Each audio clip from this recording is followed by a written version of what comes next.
Hello everyone, good morning and welcome back to our mini blog.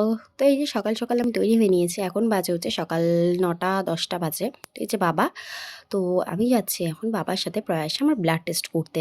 কেন বলো তো blood test করছি? কারণ ৩ দিন আগে আমার এত মাথাটা ব্যথা হচ্ছিল, মানে কি বলবো, আমি কান্না করে শেষ হয়ে যাচ্ছিলাম। তো যাই হোক, যথারীতি আমি উত্তম পালকে দেখাবো জন্য আমি তাকে ফোন করি, কিন্তু সে ছিল না, সে কিষানগঞ্জে ছিল।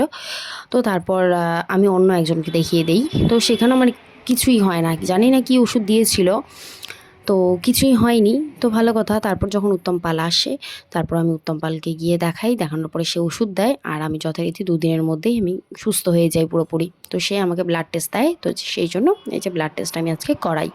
তো যাই হোক, আমি তো পুরোপুরি সুস্থ, আর খুব ব্যথা লেগেছে যখন ইঞ্জেকশনটা ফুটিয়েছিল, আর অনেকটা ব্লাড নিয়ে নিল। এমনিতে আমার শরীরে ব্লাড নেই, তারপরেও আমার অনেকটা নিয়ে নিল।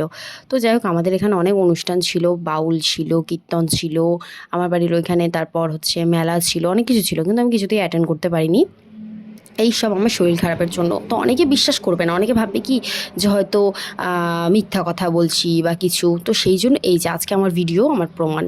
তো যারা যারা বিশ্বাস করবে না, তারা তারা ভালো করে চোখ খুলে দেখে নাও যে সত্যি বলি না আমি মিথ্যা বলি। এই রোগ ব্যাধি নিয়ে কখনো কখনো কেউ কোনোদিনও মিথ্যা কথা বলে না।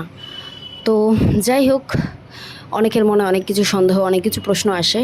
তো হয়তো এই ভিডিওটা যদি তারা তারা দেখে, তাহলে হয়তো আর প্রশ্নটা আসবে না।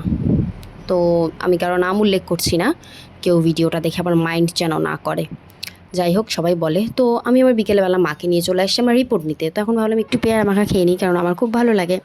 তো যাই হোক, ফাইনালি আমার হাতে রিপোর্টটা চলে এসে, এখন জানি না ডক্টর কখন আসবে, ডক্টরকে দেখাবো, দেন তারপর আমি বাড়ি ফিরবো। আমার মিনি ব্লগ ভালো লাগলে কী করতে পারো, like comment share subscribe. Love you all, bye by.